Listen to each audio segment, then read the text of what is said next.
Your name has also to do with sports. In your case, it's about football. And can you imagine you have a relation to Tottenham? My dad used to play football, and I was actually named after a player who used to play for Tottenham Hotspurs, which I know is your favorite team as well. When I was 14, I saw Tottenham playing and losing Norwich, but playing was Glenn Hoddle, Osvaldo Ardiles or Stephen Archibald, so you would never forget.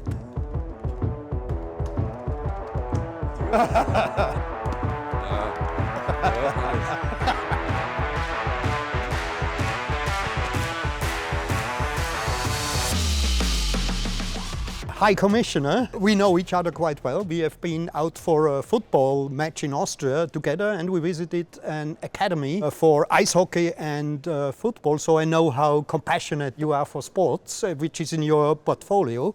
And sports plays a very important role for European society. So what makes our European sports model so unique, and how does it differ to other systems of sports, like in the United States? So there are some distinguishing features in the way we organize sport. The European sport model is the way we see sport. It's our European way of life. First of all, it's based on solidarity between elite sport and grassroots sport, because we recognize this power of community, this need to invest in local community clubs. It's about this notion of sporting merit, of open sporting competitions, where we don't believe in closed leagues in Europe. For us, it's based on this idea that if you're doing well from a sporting point of view, you can advance, you can be promoted, but if you're not doing well, you're relegated.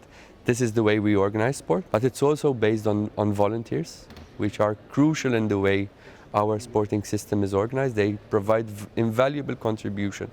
It's about fairness and about equal access. Yes. But there are a lot of challenges and there are also dangers. So where do you see the needs to act? First of all, sport is about community. Sport is a social tool. It brings people together. It helps us create resilience in our societies. And it's a powerful way through which we can reach out to promote values, to promote inclusion, equality, values like peace and human rights. When a local sport team is doing well, you have a community that gets behind that team, and the passion that is felt in the community is something which is absolutely great. This is part of our culture, our quality of life, our way of life, and something we have to continue to invest in, especially the grassroots and the local clubs. In different kinds of sports, these give invaluable contributions to Europeans across the continent. We have to continue to be vigilant on challenges related to financial sustainability. We have to continue to invest in sport, but most importantly, we have to ensure that European sport continues to stay in Europe. Well, I see it as one of the great added values of European sports. When young people watch TV and they see an athlete from their country or a team from their country and they want to do this sport, then they have associations, then they have mostly volunteer coaches where they could go and go into that sport. I think this is a great value. You touched upon the importance of volunteering, which is a crucial part of our sport model as well. And there are worrying trends, declining trends as to the number of people who volunteer in our sports. You also touch upon the role of athletes and people in sport and how they could be an inspiration for the many people who are watching them, and how they could play a pivotal role in setting an example in our societies. Well, sports has a high social importance for bringing people together. It's about health, it's about mental health. But I see there are dangers for this grassroots approach, because on the one side we have communities, towns, cities that are not able to finance the sports sites anymore. So we have closures of gyms, of swimming halls. We as European Union, of course, cannot solve it, but we can contribute to a solution. And open the cohesion, the structural funds also for sports sites, to keep them or to build them. I think this is very important, otherwise the best sports model won't work. And the second level is that we need volunteer coaches, people that are willing to work with young people, and how important it is or how attractive it is. This has been shown in the last period of Erasmus+, where also coaches were able to contribute from the program, and your approach of opening it to athletes as well, I think, is a perfect time and is absolutely necessary, because this is the best contribution you can imagine to keep this European sports model on the grassroots level.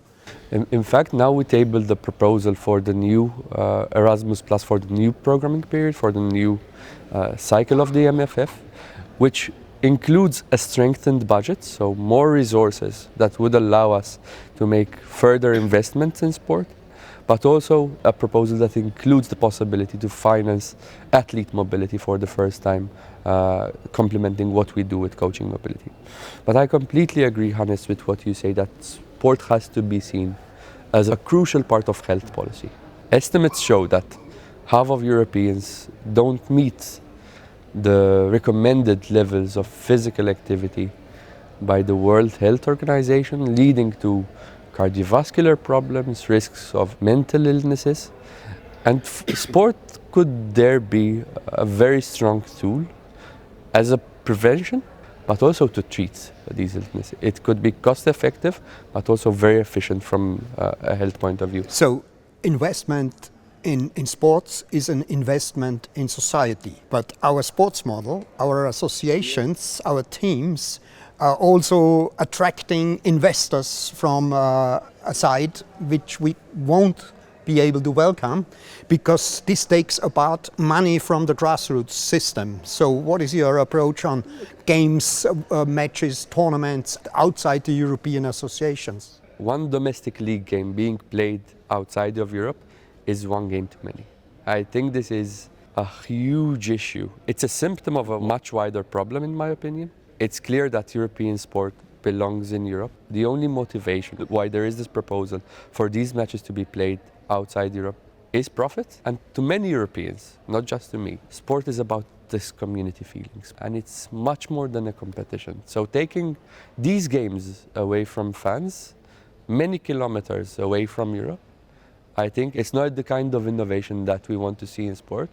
I think this is betrayal of those communities that made sport so attractive. But I don't know how you see it. What's your take on this? It's the same approach, the attempt of investment in European structures, but to take the profits away from Europe. And when the profit is taken away, that means less money for grassroots, less money for volunteers.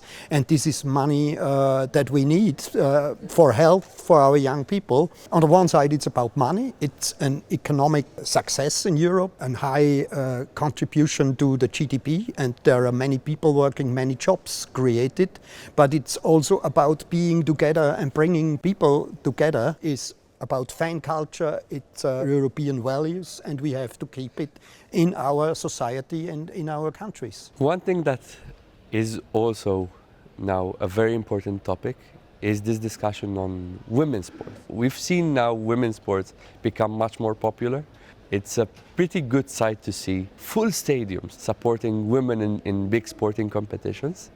But this is something we have to keep up our political messaging also in support of women in sport. I'm also convinced that we are going in a good direction, but we are not there where we have to be concerning wages of female athletes, but also to bring it down on the grassroots level, to have more teams, more opportunity for young girls to be able to play football or any other sports they want to engage in. We are on the right direction, but we have to support it, we have to sponsor it and promote it. Sport knows no background, no social class, no religion, no gender or identity. We have to really ingrain this in our culture, that sport is there for all in our societies. Access to sports for everyone, this is a European value.